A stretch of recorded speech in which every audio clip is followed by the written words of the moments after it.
Anjali, this is session 3, right? इसमें part 2 लिखा हुआ है इसलिए वो thumbnail में.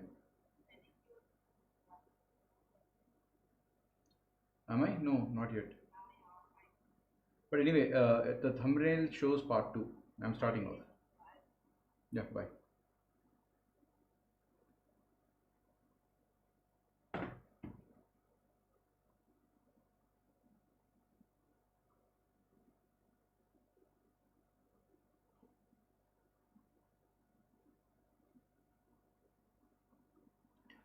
Hey guys, a very good evening to all of you from BYJU'S Exam Prep. Welcome to the third session of Entrepreneurship and Innovation from for the CMAT exam. Friends, this is the third session in a series of 5 sessions. We have already had 2 sessions earlier. It's a continuation of the series. In the previous 2 sessions, I have given you some background with respect to knowledge. I have taught you certain terms, made you understand certain concepts, and have also given you certain questions. Today it's going to be a similar session. I'm going to give you certain concepts. I'm going to ask you certain questions also. It's all a learning process. You will learn new terms, you will learn new concepts which are related to this area of entrepreneurship and innovation, or innovation and entrepreneurship. Okay, so there are 20 questions in this particular section of CMAT. That's how it has been for the last 2 years. This is the third year where this section is coming back to you. So there will be 20 questions, and the type of questions are something what we are going to have similar in today's session. So let's go ahead without further delay and delve into the questions and the concepts. But before we move on, please click a like on this particular video. Please subscribe to our channel if you are not already a subscriber, because we are going to come up with a lot of content for both MAH CET, Maharashtra CET, as well as CMAT exam. So don't miss out all this content. Typically these sessions are going to be on YouTube live, so please click on the notification icon so that if you are already subscribed to us, you will get the notification of these sessions. So let's move on and take a look at the questions that I have. So the first concept we're going to learn today is the markets for trading. Okay, I think this has gone forward. Okay, so what do I mean by markets for trading? What trading am I talking about? Typically when people say trading, the first thing that comes to your mind are stock exchanges and shares and trading. Well, yes, nothing wrong with it. That is a type of trading. However, there is another type of trading. Trading ultimately is what? Buying and selling. Buying any purchase and sale, if your purpose is to make money by buying and selling, you will be called as a trader. It does not necessarily have to be shares. It could be anything for that matter. Goods, commodities, your retail store. So if I am a retail store owner, like a grocery store, I am a trader. What do? I purchase things from various brands and sell it to customers. So I am a trader. So I am talking about this kind of trading, which is not only related to your stocks. This is any type of trade. In this, there are basically 5 types of trades. First is primary types of market: primary, secondary, tertiary, quaternary, and gray. So let me explain the meaning of these particular trades. So primary market is basically and this is the word primary market is true for any general trade as well as for stock exchanges. So what is this primary market? Primary market is where the manufacturer of a product is selling it directly to the customer. The manufacturer is selling directly to the customer. Such a thing is called as primary market. An example is, let us say you are buying something from a website of a company directly. They are selling it to you through e-commerce without any intervention, without any Amazon or anything. They are directly selling it to you from their company website. That is the example of a primary market. Okay, a secondary market. By the way, before moving into secondary market and understanding a little bit more about primary market, so I gave you the example of a normal good. You're buying it from the company directly. What about stocks? In stocks, what is the primary market? The IPO market. The IPO market is called as the primary market because what is an IPO? It is initial public offering. It is the case where the shares of a company are directly given by the company to the the person who wants to buy. There is nobody else involved in between. So this is called as a primary market. So in terms of stock trading, IPO is a primary market.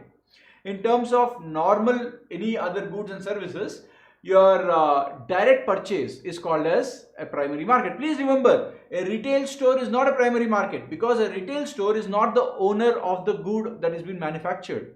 Similarly, a dealership, so if you want to go buy a bike or a car, you don't go to the Mahindra factory, you go to a Mahindra dealer, which is again not a primary market because dealer is a separate company. He has or she will have a separate company. They will purchase cars from Mahindra and they'll sell it to you. So that is not direct. Okay. Now what is the secondary market? The secondary market is where the goods are not directly sold to you. There is a layer in between. This is called as a secondary market. For example, the dealership thing that I'm talking about. So a dealer, dealer is a bad example. Let me take, I'll take a car example itself. So I bought a car. I own, let's say, a car of Maruti. I'm an individual, I'm not a company.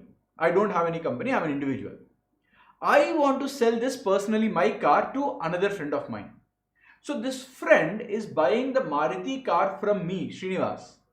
So this market where the purchase and sale are happening between two individuals, where no company is involved, between two individuals is called as a secondary market. It's called as a secondary market. So secondary market is a place where purchase and sale happens. The first purchase from the company is already over. That is a primary market. Resale between individuals, not a company, is called as a secondary market. Right? In terms of a stock or a share, this is the market which is normal, your stock exchange. So on a BSE or an NSE, when you sell shares or you buy shares, you are not buying from the company or selling it to the company. You are buying it from another person like you or selling it to another person like you. Again, it is called as a secondary market. A tertiary market is where there is an entity involved like a dealership. So dealership is actually the example for a tertiary market where it's not between two people directly, it is between an intermediary company and another person. So a typical example is a dealership where I want to buy a car. I will go to a Mahindra and Mahindra dealer. The dealer will coordinate with the company, purchase cars from the company, takes on his name and then gives it to me. So this is called as a tertiary market. A quaternary market, basically the fourth level of market, is where there are large institutions. So the purchase and sale are between two entities now. It is not between individual and an entity or individual and individual. A quaternary market, or the fourth market that you need to understand, is established between company to company sale of a product which is not manufactured by a company. For example, if a dealer is selling cars to another company on a bulk basis, let's say BYJU'S wants to purchase 20 cars. So we go and take it from a dealer. So this basically a company going to another company, large institution. So this is where the quaternary market comes in. And the very interesting market is the gray market. It is not the black market. It is not the white. White market is where all these are white markets or everything official. Black market, black market is where it is unofficial, where it is illegal to sell things in black. Which means, what is the meaning of selling things in black? I have a car, I am selling it without proper documentation. I'll take some money, I'll not show that money in my tax, I'll just put it in my pocket. It is black market. It's called as black market because that money is unaccounted. There is no tax implications of that market. But here we are talking about a gray market. So what is a gray market? Let's understand the meaning of a gray market with an example. So here is an example. So before we get into the example, the question comes, because the question and the example, I'm going to explain it together. So take a look at it and try to understand or try to see which of these four options is an example for a gray market. And basis this question, I will continue explaining this to you. Okay. So please go ahead and give me an answer.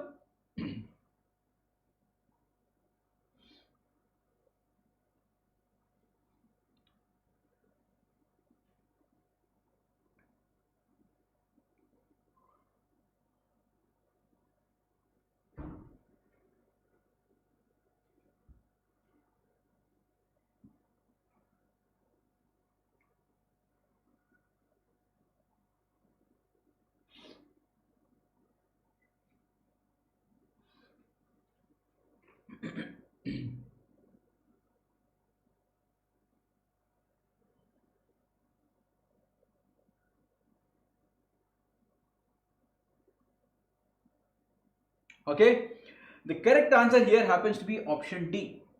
Let us try to understand what is the meaning here. First, it talks about first one talks about trade of a commodity in which is recognized as counterfeit. Counterfeit means fake. The meaning of the word counterfeit is fake, not real, not original. Okay, real is not the correct word. Original is the correct word. It's not an original product. That is not the case. That is not your answer. B talks about the trade of commodity which is unbranded. No, in a market when you're buying vegetables, they're unbranded, but it is fair, legal, and it is going to be a secondary market or a primary market depending upon who is the vendor selling it to you. Okay, your typical market where you go and buy vegetables, it's a secondary market or a tertiary market. An individual goes, buys from a producer, brings it and sell it to you. If that individual is a person like you, just making money, doesn't have a company, it's a secondary market. He or she owns a company, puts a small stall there, shows taxes on that, it becomes a tertiary market, and so on and so forth. So that is also not your answer. The country of origin again is of no use. The actual answer is option D. Now what is this? You need to understand what is a grey market. Grey is a color which is neither white nor black, it's in between, correct? So the meaning is also something similar. A white market is where everything is official, everything is known. The company knows. So I am the company who's manufacturing. I am authorizing. Authorizing means saying my seal is on this dealership. He can sell my products, and the dealer sells the thing. All of this is white. I am selling it. That is also white. No problem. A black market is where somebody takes the product of mine without my knowledge, without paying any taxes, they are selling it, which is a black market. A grey market is where a person is paying taxes, doing everything officially, but they are not taking the permission of the manufacturer. For example, if I manufacture a car, I have given the dealership of my cars to a company. Now this company sells the car to anybody that they want, they can sell. Now, if somebody comes and buys a new car from this dealership and is not using it, he is immediately selling it to somebody else. He also becomes somebody like a dealer. However, as a manufacturer, I did not permit that person to sell.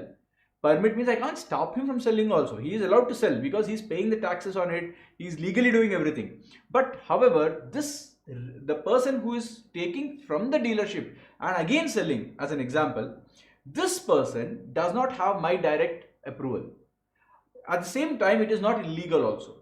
So such a market where the seller is not authorized by the manufacturer to sell is called as a grey market. Okay, so that's the answer.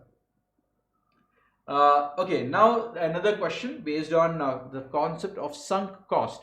We have discussed the meaning of sunk cost last time. I don't know if you have discussed this question, but here is a question in front of you. Let us see how many of you remember the concept from the last time. The concept of sunk cost has already been explained in the previous session. So if you have missed the concept, please go back to the second session of mine. I have explained in detail the meaning of a sunk cost. So please go through that video.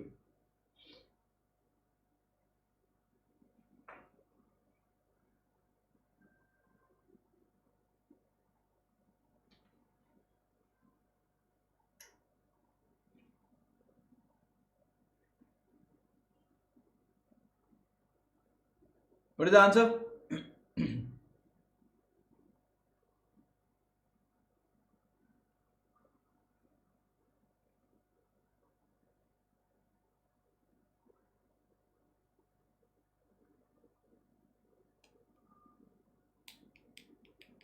All right, very good. Couple of correct answers. The correct answer is option C. Now, if you understand the concept of sunk cost, the sunk cost concept says that, look, if you have spent money on something that you already have and you cannot return, you cannot make use of it for whatever reason, then what to do with it should not depend on how much money you already spent. Let me put an example. Let us say that you were interested in pursuing MBA. Let's put that. Let's say you wanted to pursue MBA for whatever reason. You joined the college and you paid 15 lakhs out of the 25 lakhs fee. And the first 2 months, you actually realize that, look, this is not my life. MBA is not my life. I will be miserable if I do my MBA. What should you do next? You already spent 15 lakhs. It is not refundable. Now, there are three options in front of you. One, quit the college then and there. Two, because you spent 15 lakhs, please continue because you don't want to waste this 15 lakhs. Spend another 10 lakhs, come out of the college and do something else. Option three, spend that extra 10 lakhs, finish your MBA and feel miserable about it, but continue to be an MBA because you are unhappy and you're going to continue with it. So let's analyze the three situations. According to sunk cost theory, the theory says, look, the 15 lakhs are spent. You can't get that back. Now you have information with you saying that if you continue, you will be miserable. You will be a bad manager. You will not at all be good. You will be unhappy in life also. Given this information, how should you proceed? The process to decide what to do next should not consider the 15 lakhs spent. So the sunk cost theory says, forget that 15 lakhs. Think of the problem right now. If there is no 15 lakhs, how will you decide? That should be your answer. So the decision now is, you have to spend 10 lakhs for a miserable course, which is going to make you feel miserable, or leave and go. What is the option? If you don't look at that 15 lakhs, the answer is very simple. 10 lakhs extra and also feel miserable versus just leave everything, go do something that you are happy with. The answer is very obvious. You'll go, leave this, go away, do something that you are happy with. But the moment I put 15 lakhs, you will start thinking, oh, I spent 15 lakhs. So that is what sunk cost theory says. Forget about the money spent. Look at the problem from that point where you got this new information. If there is a way to retrieve this 15 lakhs, if you can recover the 15 lakhs somehow, putting a petition application, then that's a different case. If it is guaranteed that this money cannot come to you, then the problem should be first cut off that money. Now look at the problem only from extra money to pay and what you're going to get. That is what the concept of sunk cost says. So this is a perfect example. You know that the movie is bad, the money is already spent, the ticket is non-refundable. So you are not supposed to worry about the money part. Now the question is, go to a bad movie, get a headache versus do something better for your life. Obviously the choice is very simple. Do something which is better for you. So the sunk cost theory says, if the money is gone, it is wasted, it cannot be recovered, then the decision should not be dependent on that. And that is basically what the answer is, option C. Okay. Next question, please take a look at it. This is a GK question. Such questions have come previously in the exam. So again, these are the type of questions. Please remember guys, while I'm trying to give you as many questions as possible, I'm also trying to help you understand what type of questions have come in the previous 2 years. This is the type of question that has come. So keep track of such things which are happening in the world. Okay. Very good. The correct answer is option B. So it's US first, China second, India is third and UK is fourth. In fact, US, the total number of unicorns are 487, approximately 487. Okay, again, unicorns, the status comes and goes in few months. So, well, let's not dwell upon is it 487, 486 or 480. It's about 450 and above, something like that. China is about 300. Your India is about 50 plus. And your Germany, UK is about 40. In fact, the next, can you guess what is the next in line? Which country will be fifth? Any idea? Any guesses? Anyone? Yes, it is Germany. Germany will be in the range of about 25, 26 to 30. So this is the status of unicorn. You can see that there is a huge drop after US and India, US and China. There's a huge drop. Then there are all these three which is at a similar level. Where is 450 or 480? Where is 350? So frankly speaking, while we are doing a lot, we still have a lot of scope in India compared to what China or US has done. Okay, let's move on. All right. Next term for you to understand is something called as a social entrepreneur. Who is a social entrepreneur? A social entrepreneur is basically somebody who realizes that there is a problem in the society, okay, and he or she wants to attack this problem for the betterment of the society. Such a person is called as a social entrepreneur. Okay, they come up with innovative ways to solve community-based problems, societal problems. Okay, it is not always about profits. They may, ideally, if you have profits, it's good, but a social entrepreneur has a bent of mind which is not always for profit, and they are very careful about ethical and environmental positive impacts. There's no point in saying that I'm going to help the society by messing up one part of the environment. So ultimately you are not helping the society. In one way you are helping, but you are creating a environmental hazard, so which is actually over the long run could be, could be more detrimental to the society there. So they are very conscious about these things. So such a person is called as a social entrepreneur. Some examples are Grameen Bank, Arvind Eye Hospital, Amul, and Lijjat Papad. These are beautiful case studies. If you guys are really interested in understanding social entrepreneurship, please Google up. In YouTube there are so many well explained videos about Grameen Bank. Mr. Yusuf or Yunus, I don't remember the name, it's either Yusuf or Yunus. How did he start Grameen Bank and what is the idea behind it? Similarly, what is the genesis of Arvind Eye Hospital? Why has it become such a famous thing over a period of time?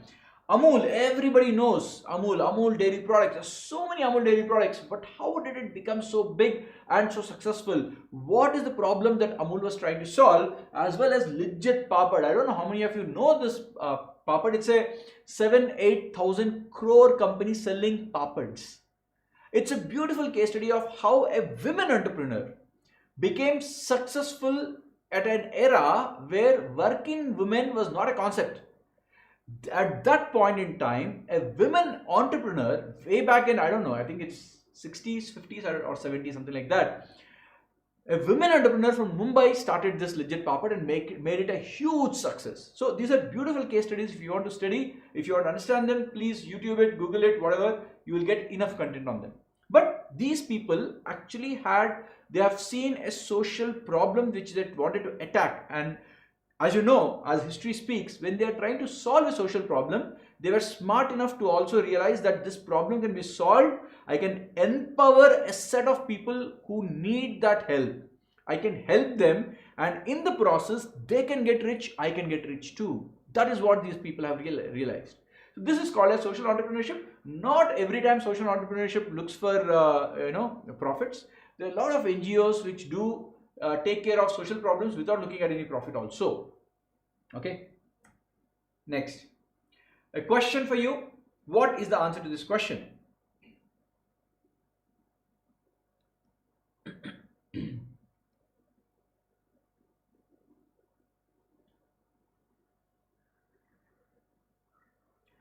Alright, so the correct answer happens to be option C. Which of the following cannot be associated with social entrepreneurship? Recognize a social problem. Obviously, that's true. So this is not your answer. Focus on creating social capital. What is the meaning of social capital? Social capital. Capital is an asset, a resource that you have. Capital is not always money. It can be human capital. It can be knowledge capital. It can be any such thing. Capital is some asset that you have. Normally, the understanding of capital means money, but it is not necessarily true. So what is the meaning of social capital? Social capital basically means the asset you're creating with the help and within a society. It could be the goodwill of the people. It could be the well-being of the society that you're creating and helping them in create, because of which you're building a loyalty. You are uplifting the way of life of their people and they're very loyal to you, because of which they will not leave you. So that is a social capital again. So many of these aspects, you are supposed to focus on the social capital anyway. Focus on monetary benefits from environmental resources, not necessarily true. It's not always true. That is the reason why that is your answer. Focus on environmental problems. Yes, you will have to make sure that environmental problems are taken care of. Therefore, that is not your answer. All right. Next question. Which of the following cannot be termed as a kind of entrepreneurship? Now here we are going to look at different types of entrepreneurship. I will explain each term here, but go ahead, take a guess and see what the correct answer is.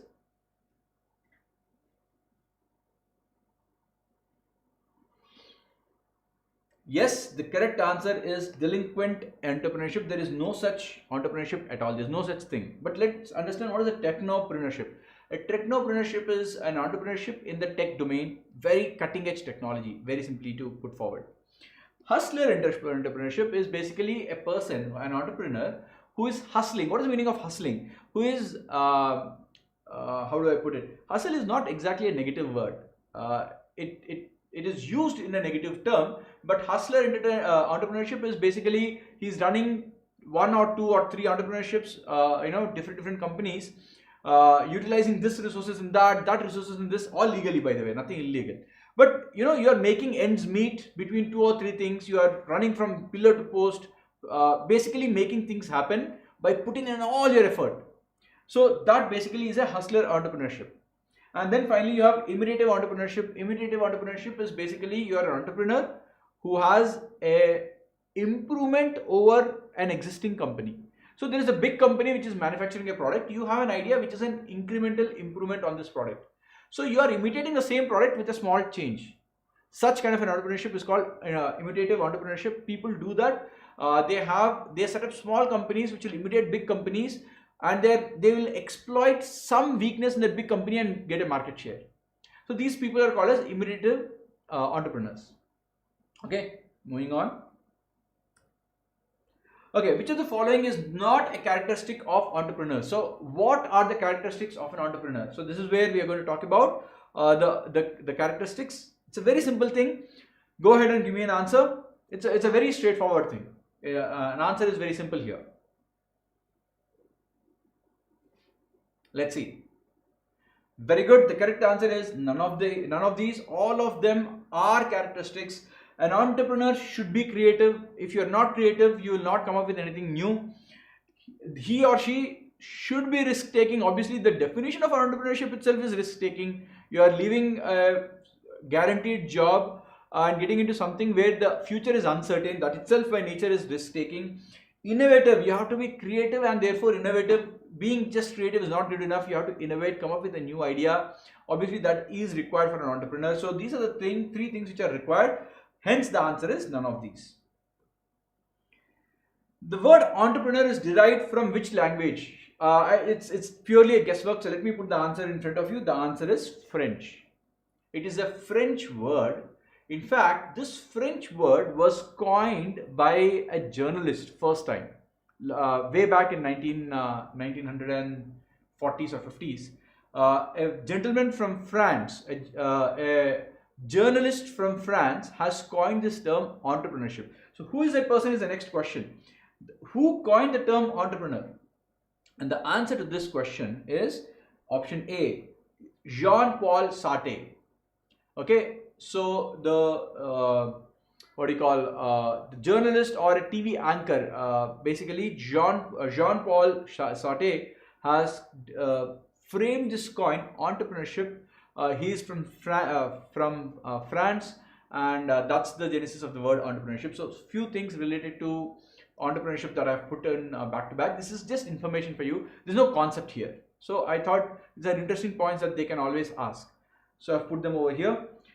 Okay, next is a portfolio entrepreneur. So let's try to understand who is a portfolio entrepreneur. So I've already discussed 3 types of entrepreneurs earlier. There's a 4th type of entrepreneur, portfolio entrepreneur. By the word portfolio, something should be obvious to you. Let's see how many of you give the correct answer in this particular question. Please go ahead and give me the answer to this.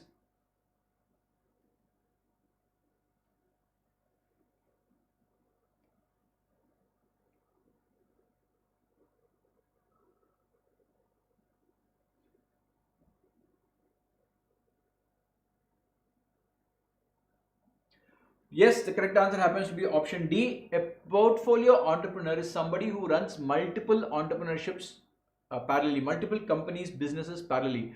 How is it different from hustler entrepreneur? Well, a hustler entrepreneur is somebody who has different businesses, again similar to this, but there's a small difference. There, for example, I might say that these 2 companies will have only one admin. I'm using my resources to the optimal way, and I'm being street smart. So I'm making this also work with a common pool of resources, probably, just as an example.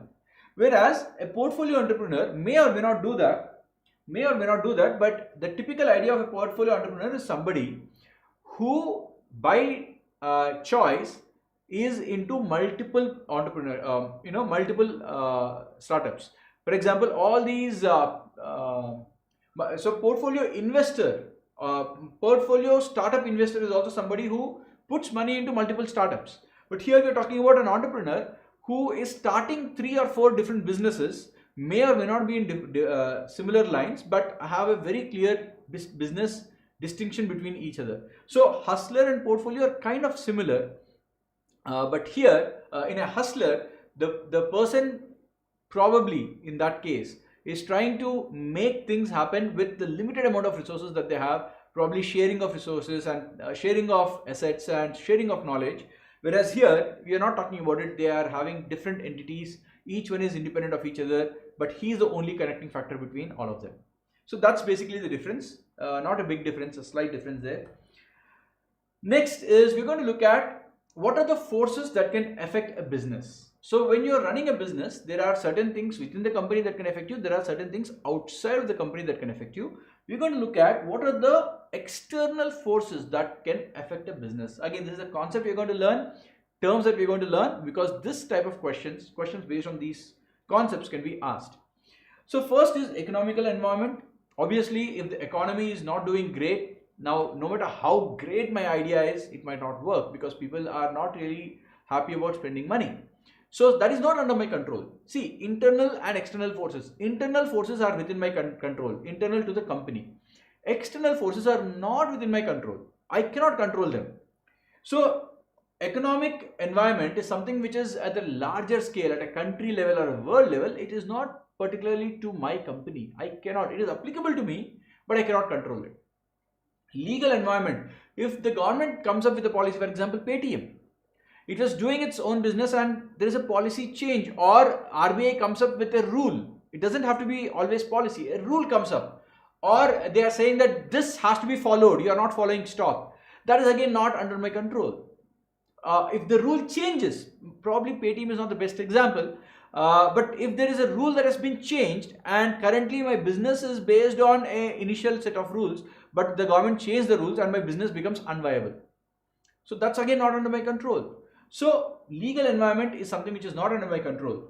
Competitive environment, I cannot decide who my competitors will be or will not be. So again, that is not under my control. Technological environment, once again, the innovation of technology is not under my control. So I am making fast trains. Somebody comes up with teleportation all of a sudden, then my business is gone. If teleportation is safe, successful and cheap, why would anybody want to travel in a train? So my business is dead. So what did I do? I didn't do anything wrong. I was doing a very good job, but somebody came up with a better technology, cheaper technology, faster technology. Not my problem. Actually, it is my problem, but not my fault. So he came up or she came up and I'm done. Again, not under my control. So technological environment is not under my control. Social environment, how the society is changing. So if my business was based on a particular mindset of people and the mindset of the people started changing over a period of time, I will be affected. Again, the change of the mindset of people is generational change. I cannot control that. I can adapt to it, but I cannot control it. So that is a risk, or it's a force which is affecting the business. And finally, so economic and global are very similar in nature. Not under my control. Global is the global political scenario or the global economical scenario. There's some war happening somewhere. It is not an economic scenario per se, but it's a military scenario there. Ukraine and Russia are fighting. Iran and Pakistan are fighting. Probably Israel and Hamas are fighting there. So these are not under my control, but they can have business implications to me as a company. So these are all the forces which are external and not under my control, but they can affect my business. Okay. The next thing we're going to learn, the next theory part we're going to learn is something called as a product life cycle. So we have already seen the innovation life cycle in the very first session, if you remember it right. So today we're going to talk about the product life cycle. So there are 4 parts to the product life cycle. So when a product is made to the point it finishes meaning it is not used anymore. So the first phase is called introduction. Introduction means the product is introduced, the idea is introduced, it is new into the market. Second phase is growth. The market has been has this new product, it has been introduced into the market. If people like it, it will grow, the business will take off. So introduction is the first phase. How do you bring it into the market is one phase. After you pick it up, the growth happens if the product is good and liked by the people. So the growth phase is where you ramp up your production, you look at how to optimize your sales, the cost of selling, the cost of making the product reach, the supply chain efficiencies, everything will be looked up, cutting down cost to increase your profitability. All that happens in your growth phase. Maturity is where the steady state happens, where now you have reached the maximum peak. Year on year sales are now not increasing by too much, it is not declining either. So initially, for example, you started a product, initially you are selling 20 units per month. You did it for, let's say, 6 to 8 months. Then people liked it and slowly it started increasing. The 20 became, let's say, 100 per month in 6 to 8 months. By then people started liking it. So then the next phase is going to be growth phase. So where I will take from this 100 per month to probably 5,000 per month. This is the growth phase. I'm going to ramp up my sales, production crazily, because that is where my growth comes. Then I'm able to take this 5,000, 5,200, 5,300. Finally, I'm able to go up to 5,500 or 6,000. And I now see that month on month, I'm not able to increase much. 6,000 is becoming 6,050, it's becoming 6,100, it's becoming 6,200. So the growth is not that high. This is called as a maturity phase, where you have stabilized. This is you have captured the market that you can capture. Anything more is small, not great.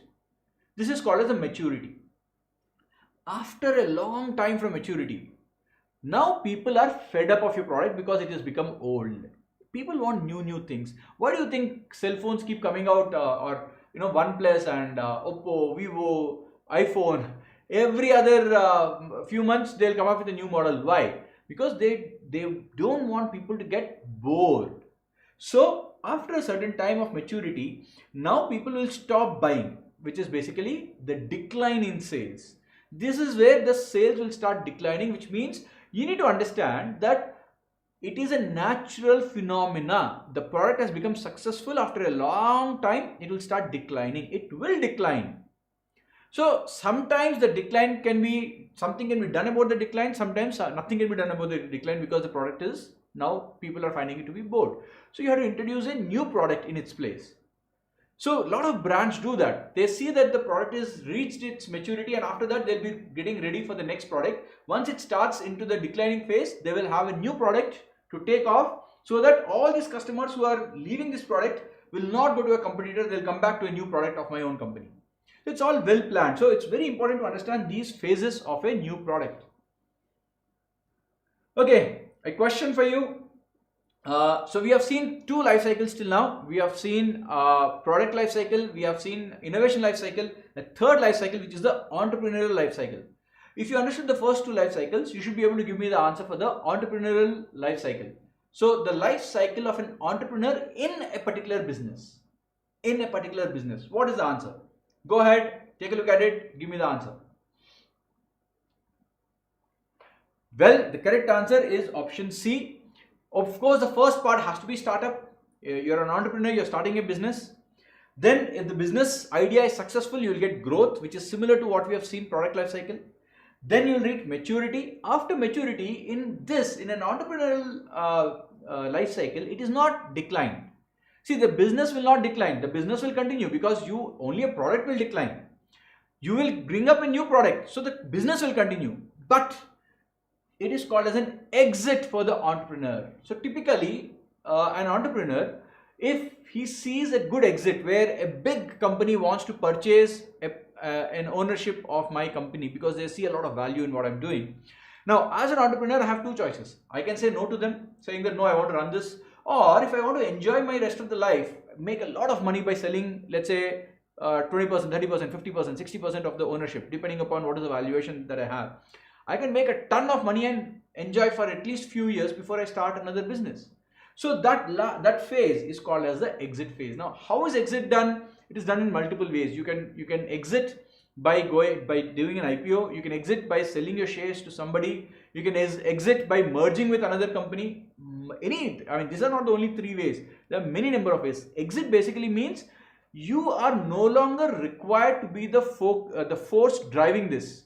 Something else or somebody else is ready to do this. So you are taking the back seat as an entrepreneur. That phase is the exit phase. So an entrepreneur's life cycle. Now remember, it is not the person's life cycle. It is his life cycle or her life cycle in a company, within a company. So within a company, it is startup, growth, maturity, and exit from the company. Exit may not always be exiting the company. Sometimes some entrepreneurs say that, look, for example, if you look at Google, Larry Page and Sergey Brin, they have not exited. They are still there as owners of the conglomerate, Google, Alphabet. However, they are not as hands-on as they were at a point in time, probably 10, 15, 20 years back. So they have taken slightly backseat. They will be focusing on one particular area, which is their passion. They'll continue doing that. So that's a kind of an exit for them, where they are not in the day-to-day operations of the company anymore. So they are not the driving force for the sales anymore. They will probably look at which division they want to focus on, where the passion lies, and they will continue in that. Okay, that's called as an exit here. Next question. Okay, this is an interesting question. I'm going to explain to you the meaning of these terms. But first, let's understand if anybody knows what these terms are. Let me see how many of you even know these terms. Very good. The correct answer happens to be market pull innovation. Okay. So let's understand. There are two terms here. Market push does not exist. There is no such term. Technology pull does not exist. So there are two terms. What are the two terms that you have to learn? Market pull and technology push. Let us understand the meaning of these two terms. What is a technology push innovation? A technology push innovation comes when I am not thinking of a product, but a technology has developed which helps me to use the technology to make a new product which did not exist. Once again, I'll explain. I don't have an idea of making a product. I'm not even thinking about it. But a new technology has come up. Somebody is researching, some technology has come up. They also didn't know what to use it for. It has been developed. Now I will say, because of this technology, I can make this happen. This new thing was not even thought by me. I am now thinking, because I'm applying a technology which was developed somewhere by somebody, not even thinking the implications. I am using the technology, and because of this technology, a new product came up which nobody thought about. So it is a push from the technology which is actually driving the product. I did not want to make the product. The customers were not asking for the product, but suddenly I told them that this exists. The moment they came to know about it, they love it. So this is called as a technology push innovation. Once again, a hypothetical example. If somebody is able to crack the puzzle of what do you call, disassembling a set of disassembling an object and assembling an object elsewhere. Okay, so basically I always think about teleportation, because travel is my biggest problem. So I always keep dreaming about teleportation. So if somebody is able to understand, make science about it, quantum entanglements, and I don't know if that's the right word to use, but some scientist somewhere is not even thinking about it. He observed something and they found out something from there, discovered something from there, application of which can be teleporting people from one place to another place. So people are not asking for teleportation right now. People are saying, I want faster things, because they don't even know that such a thing can exist. But because of this scientific innovation, now if somebody realizes that I can make this product a teleporter where I can send things from here to here, right? So that's a product which came because the technology was invented or discovered or whatever. So this kind of an innovation is called as a technology which is pushing the innovation, and a product is being made. This is called as a technology push innovation. What is a market pull innovation then? A market pull innovation is where There is a demand from the market that we need this kind of a thing.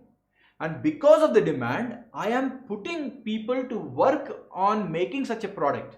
So who's creating the pull? I'm not pushing a product to the people. The people are saying we want this. So it is a market which is pulling the product. And because there is a demand in the market for such a product, I am launching such a product by doing R&D on that. Such a product is called as a market pull innovation. Okay. So Nokia was decimated. I mean, it was at one point in time, I don't know, many of you would have been very young, but when I was in 2007, I just came out of college.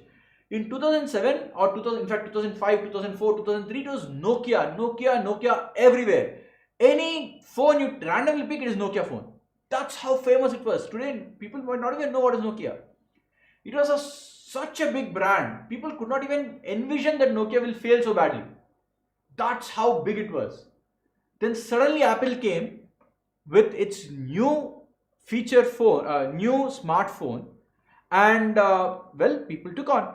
Now please remember, there was a demand from the people that Nokia should make the screens bigger, make it better, because Nokia has been the market leader for almost about 20 years. They did not make any great innovation. Yes, they made small phone a slightly bigger phone, which is what Apple is doing, by the way, right now. But they haven't done any great change. It was still a screen and a number pad. But Apple came up with a completely new feature. It is not tech was existing, by the way. It is not some random tech which was invented. They did not invent the technology. Tech was already there. They just brought it to the people because people wanted such kind of a thing. In fact, BlackBerry was actually fighting, BlackBerry was fighting with Nokia because BlackBerry brought in the feature of a roller and people were happy with it. It was costly. But then Apple went the next step saying that I don't even want to give you a roller, I'll just give you a touch screen, which is what the people wanted. They were very happy with it and they took it. So that is the answer for an example for market pull innovation. Yes, is AI based products perfect, Jagadish? AI is technology. So AI came up recently. I can make a lot of products now using AI. All this is a perfect example of technology push innovation. Perfect, Jagdish. That's correct. Okay. Alright guys, so now this question is not for you to get information. Yes, partially information, but this type of question can come. So please read up about the various startups that are in India and what kind of businesses they do. Unicorns at least. Not all startups, it's difficult to keep track of all the startups, but at least the startups which are coming in news recently, any new innovations that they're making and the people who are running it. So such a question has come previously and the correct answer to this particular question is Meesho. Sorry, is that? It is Meesho. Okay, moving on. Next, this kind of a question. That's why I said this also has come previously. So please keep track of the unicorns, the founders, anything in the news which has been in the news recently. Please remember the names and what businesses that company is into. Right? And the answer to this is Nimit Parikh. Again, this question is not about, see, one question on who is who will not help you. This is as an example to say that such questions should be prepared by you. There are how many companies? I already told you there are some 35 unicorns, 50 unicorns in India. And some unicorns which are outside India, which are very well known in India. You should at least know who are the founders for at least some of these big names. Okay, let's move on. Okay, which of the following is not an Indian startup, is not a unicorn? The answer is already here. Textbook is not a unicorn yet, so let's leave it. Unfortunately, this is supposed to have come after the next enter, but that came in faster. So let's move on. Right, so that brings me to the end of the session, my friends. I hope you enjoyed the concepts that I have given you. You have understood the concepts, and yes, certain questions to make so that only explaining of concepts is going to make you bored. So I'm also bringing in some questions. In fact, some concepts I'm explaining using questions because I don't want to bore you by only talking. I want to make it into a slightly different way. So I have a mix of concepts and questions with concepts, all of those. So that's how I made this PPT and this is how the series has been made. So I hope you guys have liked the third session. We have 2 more sessions to go. So I'll catch you in the next week, Monday, same time, session 4 of Entrepreneurship and Innovation for CMAT. Thank you guys, all the very best, and see you soon.